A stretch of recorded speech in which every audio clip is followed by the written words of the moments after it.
Shalom, ketemu lagi di program Rema Tuhan pada pagi hari ini. Seperti biasa, Tuhan berbicara dalam kehidupan kita semua sampai hari ini. Dan saya meyakini bahwa setiap pribadi masing-masing kita punya cara berbeda untuk mendengar suara Tuhan.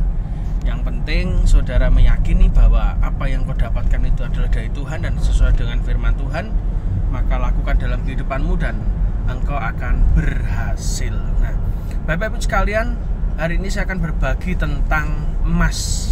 Emas, satu benda yang memang dari zaman dulu sampai sekarang itu diperebutkan. Jadi dulu saya berpikir emas itu berharga itu pada saat ditemukan tambang-tambang emas gitu. Saya berpikir mungkin tahun 1700 berapa, 1800 berapa mungkin.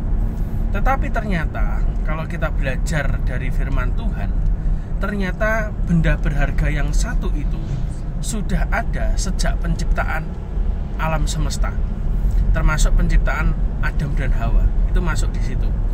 Kalau saudara baca di kitab Kejadian 2 ayat 11 sampai 12, di situ dikatakan di situ ada sungai Pison yang mengalir di daerah tanah Hawila.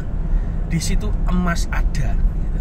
Jadi Tuhan itu secara spesifik ya toh, menunjukkan secara gamblang istilahnya benda yang satu ini, yaitu emas, mineral yang satu ini. Dan bukan selesai sampai di situ. Ayat 12 dikatakan dan emas di situ itu baik. Ya. Tuhan itu sampai ngomong dua kali. Ya. Di ayat yang ke-11 Tuhan katakan emas itu ada, ya, tempat emas itu ada tuh di sekitar dekat sungai Pison. Dan ayat 12 ditekankan lagi oleh Tuhan dan emas di situ itu baik. Ya. Saya percaya setiap firman Tuhan itu memiliki makna. Setiap firman Tuhan itu memiliki satu pesan-pesan yang kuat sekali. Dan tidak kebetulan Tuhan menulis tentang emas ketika Tuhan menciptakan alam semesta dan isinya. Tapi kenapa mineral yang satu itu yang disebut oleh Tuhan? Nah, saudara perlu tahu, latar belakang Tuhan menciptakan Taman Eden adalah sama seperti surga. Kondisi surga itu diterjemahkan secara real oleh Tuhan, Taman Eden. Kenapa? Karena manusia diciptakan menurut gambar dan rupa Allah. Artinya Tuhan sedang menciptakan habitat manusia yang seperti Allah, seperti gambar Allah, persis dengan yang di surga. Jadi kalau saudara perhatikan, segala sesuatu yang diciptakan Tuhan itu sama seperti apa yang ada di surga, kondisi surga. Salah satunya apa? Emas. Di surga ada emas, jelas. Karena Taman Eden diciptakan serupa dengan surga. Dan kalau saudara baca di kitab Wahyu, penglihatan tentang Yohanes, tentang kerajaan nanti, tentang surga, di situ juga dikatakan emas. Ada emas, lantai surga itu dari emas. Di kitab-kitab para nabi, Yeskiel dan lain sebagainya, ketika dia diberi penglihatan tentang surga dan makhluk surga, itu juga sama, mengkilat emas, tapi mengkilat seperti cermin. Itu emas yang terbaik gitu. Nah, artinya apa? Artinya bahwa mineral yang satu itu sangat berharga sekali. Dan Tuhan menghargai setiap apa yang dipercayakan kepada kita untuk kita kembangkan. Taman Eden beserta isinya termasuk emas itu di bawah pengelolaan Adam dan Hawa. Makanya kita harus betul-betul sungguh-sungguh bisa dipercaya untuk mengelola berkat Tuhan. Saya sangat heran ketika ada pendeta yang mengajarkan teologi kemiskinan kepada jemaatnya.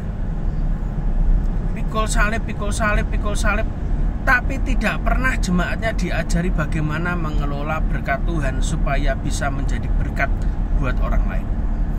Akhirnya banyak sekali jemaatnya yang miskin, yang menderita, yang sakit-sakitan, ke dokter aja tidak punya uang gitu. Tapi yang aneh adalah pendeta yang mengajari teologi miskin ini tidak mau direpoti oleh jemaatnya yang miskin. Bahkan ngantar ke dokter aja tidak mau, keluar duit untuk jemaat aja tidak mau.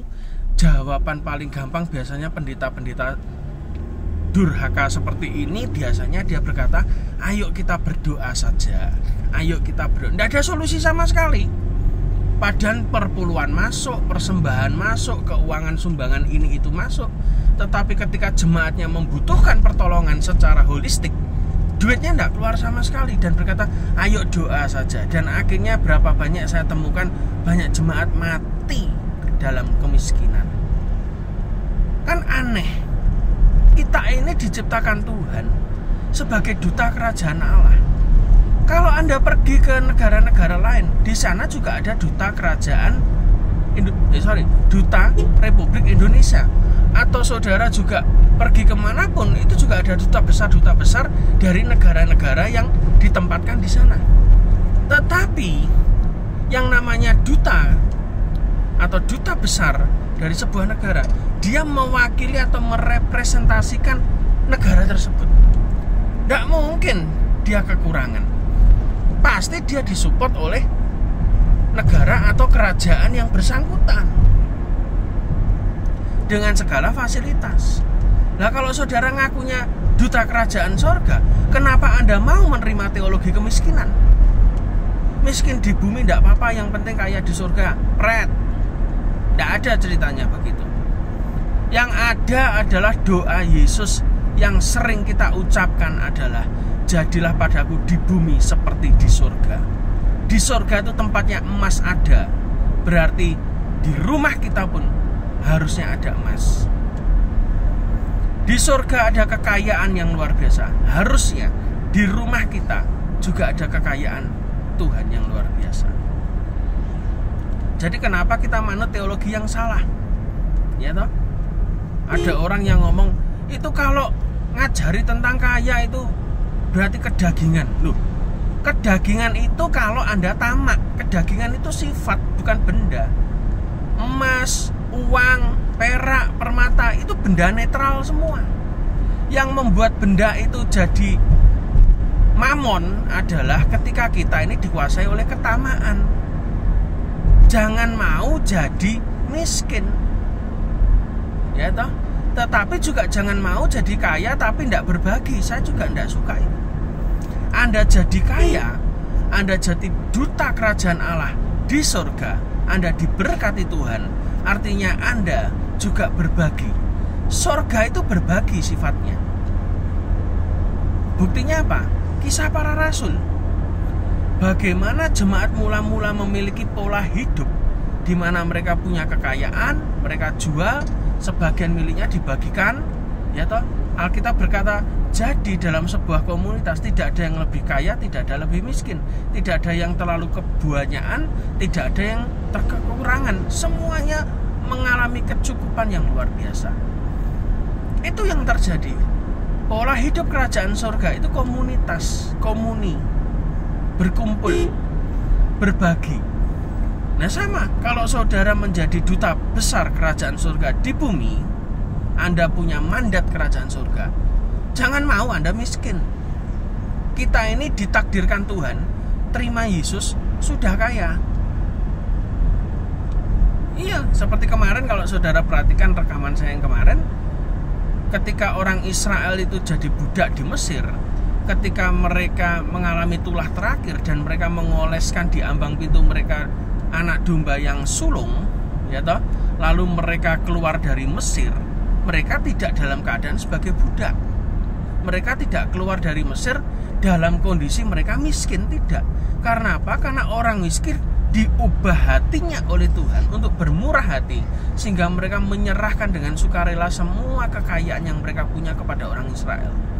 Jadi orang Israel ini keluar dari Mesir, dari perbudakan Mesir, setelah dia mengalami penebusan oleh darah anak domba, dalam kondisi kaya. Saudara dan saya juga begitu. Jangan mau dengar pendeta yang ngomong tentang teologi kemiskinan terus. Anda tidak jadi berkat nanti. Anda terikat utang kemana-mana. Kalau utang bisnis Anda bisa bayar, tapi kalau utang konsumtif Anda tidak akan pernah bisa bayar. Dan saya ketika di Grassroots itu banyak sekali menemukan jemaat-jemaat Tuhan yang hidupnya minus sekali. Dan ironisnya mereka itu kebanyakan adalah jemaat dari gereja-gereja yang pendetanya itu punya mobil bagus, pendeta yang suka healing kemana-mana, tetapi jemaatnya di grassroots ketika saya temui, masalah mereka hidup di bawah garis kemiskinan. Mereka tidak pernah diajari tentang bagaimana diberkati Tuhan, bagaimana menjadi kaya di dalam Tuhan, bagaimana bisa jadi berkat dengan kekayaan. Tidak pernah. Akhirnya jemaatnya ya di bawah garis kemiskinan semua, tapi pendetanya kaya-kaya. Kenapa? Terima persembahan, terima perpuluhan. Makanya kalau ada yang ngomong pendeta itu mengajarkan kekayaan itu sesat, mengajarkan kekayaan tentang berkat itu tidak boleh. Jangan ngomong keuangan dalam gereja. Pertanyaannya, pendeta yang ngomong seperti itu mau ndak khotbah di mana-mana tanpa terima PK?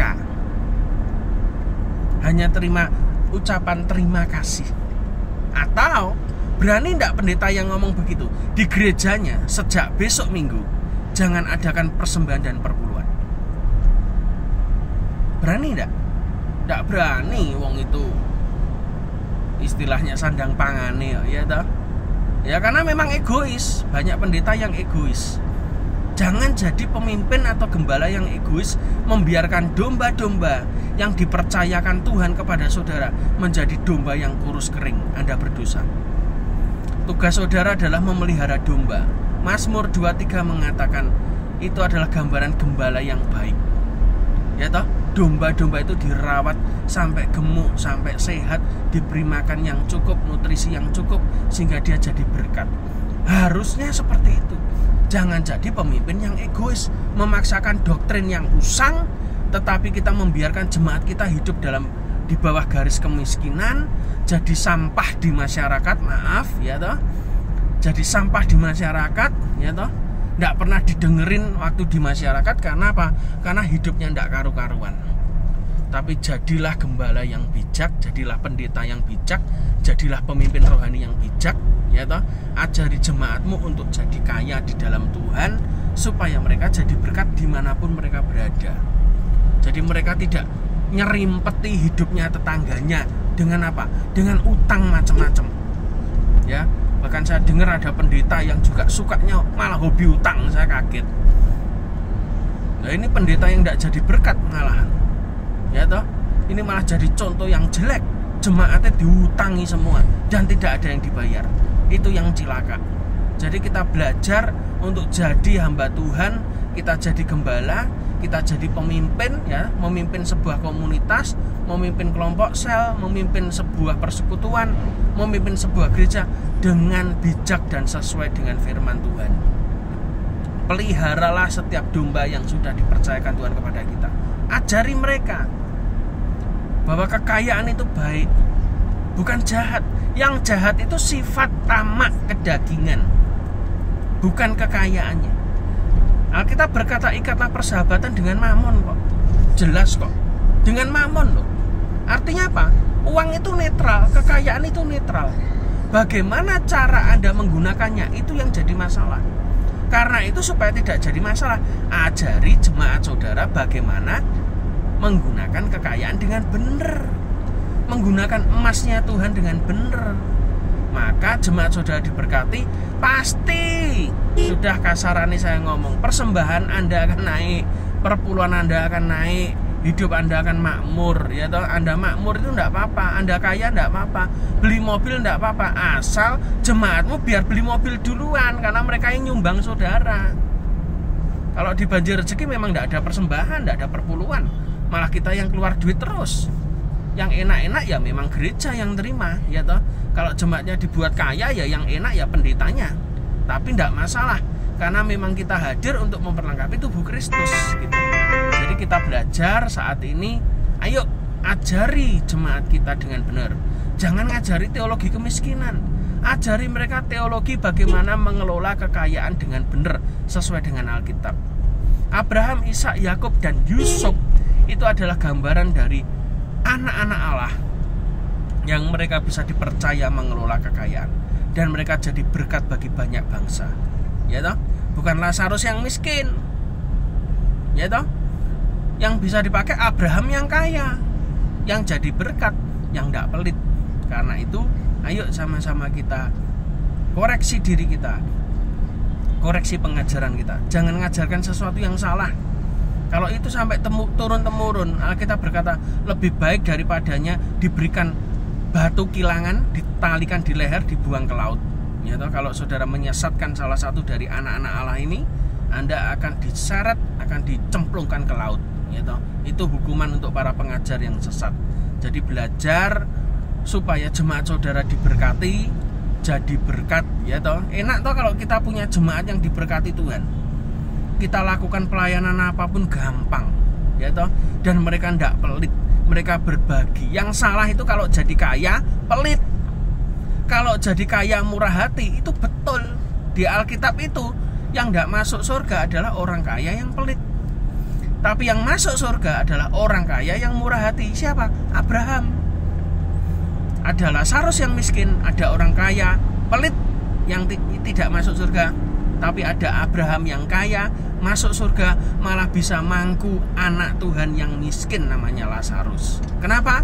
Orang kaya punya tempat terbaik di surga karena dia bisa mengelola apa yang Tuhan percayakan dalam kehidupannya. Tuhan Yesus memberkati.